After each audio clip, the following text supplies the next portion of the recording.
അണ്ണൻ, അക്ക, ചക്ക, തങ്കച്ചി, ഞാൻ ഉന്നെ വിടമാട്ടേൻ, നീ എൻ പുന്നകൈ മന്നൻ.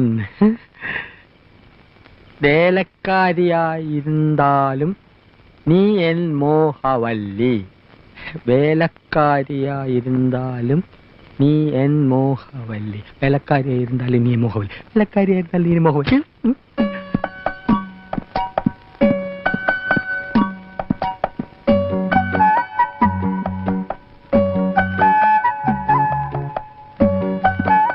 എന്താണ് അവിടെ? ജോലി കഴിഞ്ഞെങ്കിൽ പവിഴത്തോട് ചോദിച്ചിത്തിരി തമിഴ് പഠിക്കാമെന്ന് കരുതി. ഒരു സന്ദർഭം കിട്ടുമ്പോ വെറുതെ കളയണോ? ഓടാ, സന്ദർഭം കിട്ടിയപ്പോ നേരാൻ വേണ്ടി എഴുതാനും വായിക്കാനും പഠിക്കാത്ത നീയാ ഇപ്പൊ തമിഴ് പഠിക്കുന്നത്. പോടാ പൈത്യക്കാരാ.